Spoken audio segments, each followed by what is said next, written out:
Optics അക്കാദമിയുടെ പുതിയൊരു ക്ലാസ്സിലേക്ക് ഏവർക്കും സ്വാഗതം. ഇന്നത്തെ ഒരു ക്ലാസ്സിൽ നമ്മൾ നോക്കുന്നത് എൻവയോൺമെൻറ്റൽ എഡ്യൂക്കേഷൻ്റെ യൂണിറ്റ് 2 പാർട്ട് 2 ആണ്.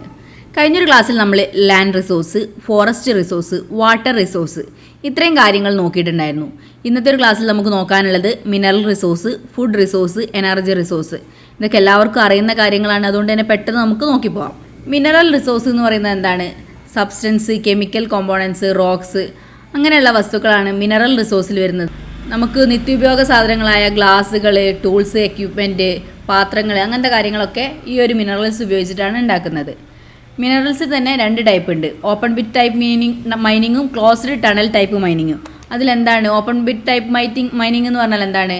തുറന്ന സ്ഥലത്തുള്ള ഇതുപോലത്തുള്ള ഈ ഒരു പിക്ചറിൽ കാണുന്ന രീതിയിലുള്ള മൈനിങ് ആണ്. ക്ലോസ്ഡ് ടണലോ നമ്മൾ തുരങ്കം പോലുള്ള സ്ഥലങ്ങളിലൊക്കെ ഉള്ള മൈനിങ് ആണ് ഈ ഒരു ഇതിൽ വരുന്നത്. നോക്കാം. Categories of mineral resource: metallic minerals, non metallic, fuel minerals. അതിലെന്താ മെറ്റലിക് മിനറൽസ് എന്താണ്? ഗോൾഡ് അതുപോലുള്ളത്. നോൺ മെറ്റലിക്കോ റോക്സ്, നമ്മൾ വെള്ളാരങ്കല്ല് എന്നൊക്കെ പറയുന്ന സാധനങ്ങൾ. പിന്നെ ഫ്യൂവൽ ആണെങ്കിലോ കോള, അങ്ങനത്തെ സാധനങ്ങളൊക്കെ. ഇതിൽ കുറച്ച് ഉദാഹരണങ്ങളും കൂടി കൊടുത്തിട്ടുണ്ട്, അതേതാണെന്നൊന്ന് വായിച്ച് നോക്കാം. ഇതിൻ്റെ യൂസസ് ആണ് ഇവിടെ കൊടുത്തിരിക്കുന്നത്.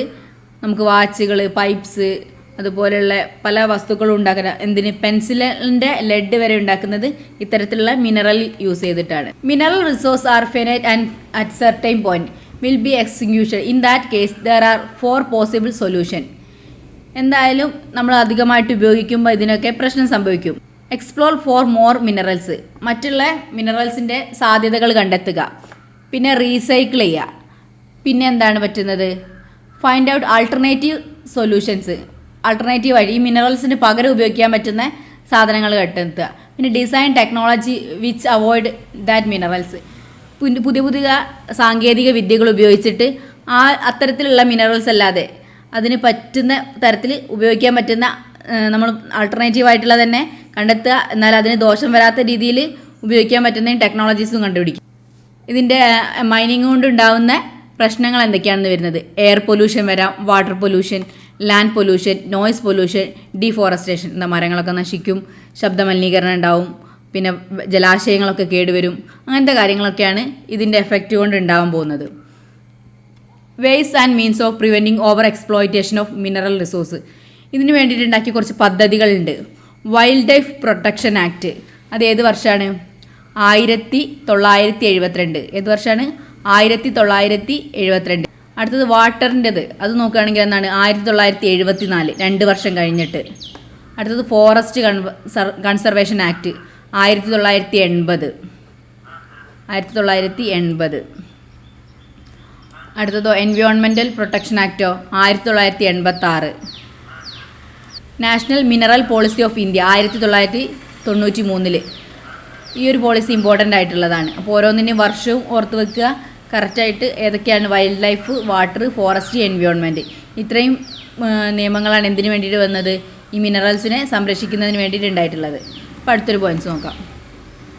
നമ്മൾ മിനറൽ റിസോഴ്സ് പറഞ്ഞു കഴിഞ്ഞാൽ അടുത്ത് നോക്കാനുള്ളത് ഫുഡ് റിസോഴ്സാണ്. ഫുഡ് എല്ലാവർക്കും അറിയുന്നതാണ്, ഫുഡ് മുഖ്യം.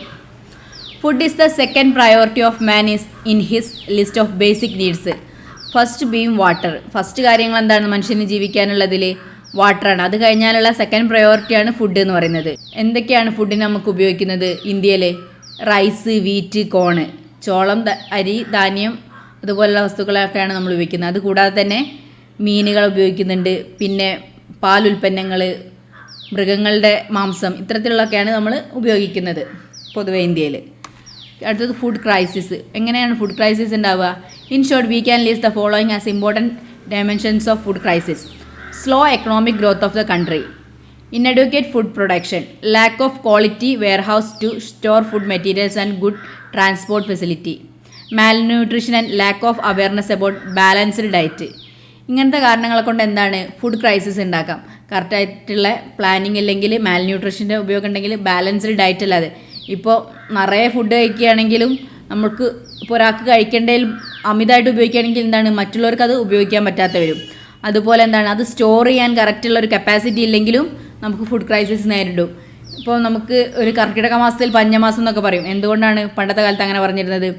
ആ സമയമാകുമ്പോഴത്തേക്കിനും അനുയോജ്യമായി കൃഷി ചെയ്യാനോ അല്ലെങ്കിൽ അതിന് വേണ്ടിയുള്ള സ്റ്റോറേജ് കപ്പാസിറ്റി ഒക്കെ ഇല്ലാതെ വരുമ്പോഴാണ് ആ ഒരു രീതിയിലുള്ള വരിക. അപ്പം കറക്റ്റായിട്ടുള്ളൊരു സ്റ്റോറേജ് ഉണ്ടാക്കുക, ഇൻഎഡ്യൂക്കേറ്റഡ് ഫുഡ് പ്രൊഡക്ഷന്, പിന്നെ എക്കണോമിക് ഗ്രോത്ത് കൺട്രിയിൽ സൃഷ്ടിക്കാം. ഇതൊക്കെയാണ് ഫുഡ് ക്രൈസിസിനുള്ള കാരണങ്ങൾ. Ways of solving the food crisis solve ചെയ്യാനുള്ള മാർഗ്ഗങ്ങൾ എന്താണ്? ഇൻക്രീസിങ് ഫുഡ് പ്രൊഡക്ഷൻ ഇൻക്രീസ് ചെയ്യാനാണ് ഏറ്റവും നല്ലൊരു മാർഗ്ഗം. പിന്നെന്താണ്? ഇംപ്രൂവ്മെൻറ്റ് ഓഫ് അഗ്രികൾച്ചറൽ മാനേജ്മെൻറ്റ് ചെയ്യുക. കർഷകർക്ക് ആവശ്യമായിട്ടുള്ള പദ്ധതികൾ കൊണ്ടുവരിക, അവർക്ക് ആവശ്യമായുള്ള സപ്പോർട്ട് കൊണ്ടുവരിക.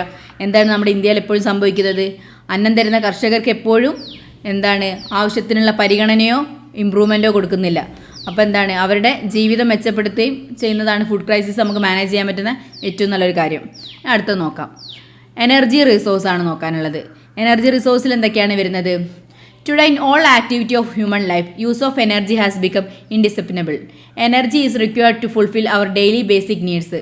എനർജി പറഞ്ഞാൽ നമുക്ക് അത്യാവശ്യമായിട്ടുള്ളൊരു കാര്യമാണ്. നമുക്ക് ഫോണിൽ കളിക്കാനാണെങ്കിലും ഫാൻ കൊള്ളാണെങ്കിലും അങ്ങനെ എന്തൊരു ആവശ്യത്തിനും നമുക്ക് പ്രൈമറി ആയിട്ടുള്ള ആവശ്യമുള്ളതാണ് ഇലക്ട്രിസിറ്റി എന്ന് പറയുന്നത്. അപ്പം നമുക്ക് ഏതൊക്കെ രീതിയിൽ നമുക്ക് എനർജി കിട്ടുന്നുണ്ടെന്ന് ഈ ഒരു ചാർട്ടിൽ കൊടുത്തിരിക്കുന്നത് നമ്മളെ എനർജീൻ്റെ പ്രൊഡക്ഷനും അതിൻ്റെ കൺസപ്ഷനുമാണ്. നമുക്ക് പ്രൊഡ്യൂസ് ചെയ്യുന്നതിലും കൂടുതൽ എനർജിയാണ് നമ്മൾ ഉപയോഗിക്കാനുള്ള ഒരു ടെൻഡൻസി ഉള്ളത്. 18% എന്താണ് ഷോർട്ടേജ് ഉണ്ട് അതിന് എനർജിക്ക്. Kinds of energy resource. There are different type of energy resource. They may be divide into major types. Non റിന്യൂവബിളും റിന്യൂവബിൾ എനർജിയും. അതെന്താണ് നോൺ റിന്യൂവബിൾ എന്ന് പറഞ്ഞാൽ എന്താണ്? Coal, petroleum, natural gas, electricity, atomic energy, അതൊക്കെയാണ് എന്ത്? Non renewable. എന്നാൽ renewable ആയിട്ടുള്ളത് എന്തൊക്കെയാണ്? Wood, solar energy, wind wave, biogas, agricultural waste, hydro electric power, geothermal energy. ഇതിൽ 2 രീതിയിലുള്ളത് പറഞ്ഞ് നമുക്ക് പുനരുപയോഗിക്കാൻ പറ്റുന്നതും എന്നാൽ നമ്മൾ വിചാരിച്ചാലും വീണ്ടും ഉപയോഗിക്കാൻ പറ്റാത്തതും എന്തൊക്കെയാണെന്ന് നോക്കാം. റിന്യൂവബിൾ എന്ന് പറയുമ്പോൾ sunlight, crops, water, life stock, wind, trees. ഇനി നോൺ റിന്യൂവബിൾ ആണെങ്കിലോ ഫോസിൽ, മിനറൽസ്, ന്യൂക്ലിയർ ഫ്യൂവൽസ്, അങ്ങനത്തെ കാര്യങ്ങളൊക്കെയാണ് നോൺ റിന്യൂവബിൾ വരുന്നത്. റിന്യൂവബിളും നോൺ റിന്യൂവബിളും മനസ്സിലായെന്ന് വിചാരിക്കുന്നു. അപ്പോൾ നമുക്ക് വിചാരിച്ചാലും പുനരുപയോഗിക്കാൻ പറ്റാത്തതും ഉണ്ട്, എന്നാൽ കാലാകാലങ്ങളായി നമുക്ക് കിട്ടിക്കൊണ്ടിരിക്കുന്ന തരത്തിലുള്ള എനർജീസും ഉണ്ട്. അതിൽ തന്നെ നോൺ റിന്യൂവബിൾ 2 വരുന്നുണ്ട്. ഫോസിൽ ഫ്യൂവൽസും ആറ്റോമിക് പവറും. അതിൽ ഫോസിൽ ഫ്യൂവൽസിൽ എന്തൊക്കെയാണ് വരുന്നത്? Crude oil, petroleum, natural gas, coal, അതൊക്കെ. Types of renewable energy source. Hydro electric power, wind energy, biomass energy, solar energy തന്നെ 2 ടൈപ്പ് ഉണ്ട്. Solar photovoltaic power system, solar thermal energy system. പിന്നെ tidal and wave energy, geothermal energy. Solar എന്ന് പറയുന്നത് എന്താണെന്ന് അറിയാം, സൂര്യനിൽ നിന്നിട്ട്, wind കാറ്റിന്ന്, Jio നമ്മുടെ ഭൂമിയുടെ ഉപരിതലത്തിൽ നിന്ന് കിട്ടുന്നത്.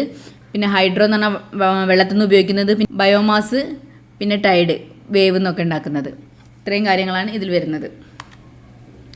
അപ്പോൾ നമുക്ക് ഈ ഒരു ചാപ്റ്ററിൻ്റെ കൺക്ലൂഷനിലേക്ക് വരുമ്പോൾ നമ്മൾ എന്തൊക്കെയാണ് നോക്കിയത്?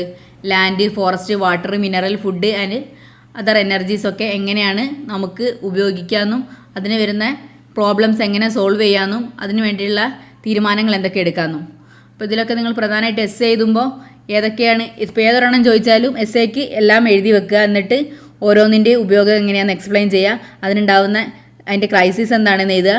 നമുക്കതിന് പുതിയ കാര്യങ്ങൾ എന്തൊക്കെ ചെയ്യാൻ പറ്റും ആ പോളിസീസ് എഴുതുക. ഇത്രയും കാര്യങ്ങളൊക്കെയാണ് ഈ എസ് എ വരുമ്പോൾ എഴുതേണ്ടത്. അപ്പോൾ നമുക്ക് കുറച്ച് മോഡൽ ക്വസ്റ്റ്യൻസ് നോക്കാം. Mention the different kind of natural resource. നമ്മൾ പഠിച്ചിട്ടുള്ള കാര്യങ്ങളാണ്. Discuss the factors that affect land resource. What is soil erosion? State the reason for it. Mention the effects of soil erosion. What is the mining of soil fertility? What are the reason for its degradation? How could tell the soil be conserved? What is mean by deforestation? What is the reason for it? Write a short note on each the following. Use of forest, afforestation, adverse the effect of deforestation, measures to prevent deforestation. Briefly describe the different type of water resource in India. Suggest ways and means of controlling water scarcity. What is mean by mineral resource? Briefly explain different kind of mineral resource. Explain the adverse of effect of mining operations. Explain briefly the ways and means of preventing over exploitation of minerals. What are the food resources available in India? Explain the different food resource and reason for the decrease in food production. Briefly explain the food crisis and factors responsible for it. Explain how food production could be enhanced in our country. State the use of energy resource in our life. Discuss briefly the different kind of energy resource available to us. Explain the renewable energy resource, explain the alternative source of energy. ഇത്രയും questions ഒക്കെയാണ് നമുക്ക് മോഡലായിട്ട് നോക്കാൻ പറ്റുന്നത്. ഇതിനൊക്കെ ഒരു answer ചെയ്യാൻ പറ്റുന്നുണ്ടോ നോക്കുക. ആൻസർ ചെയ്യാൻ പറ്റുന്നുണ്ടെങ്കിൽ ഈ ഒരു യൂണിറ്റ് നിങ്ങൾക്ക് നന്നായിട്ട് മനസ്സിലായിട്ടുണ്ട് എന്ന് മനസ്സിലാക്കാം. അപ്പോൾ ഓക്കെ, അടുത്തൊരു യൂണിറ്റ് ആയിട്ട് ഉടനെ തന്നെ കാണാം. Okay, thank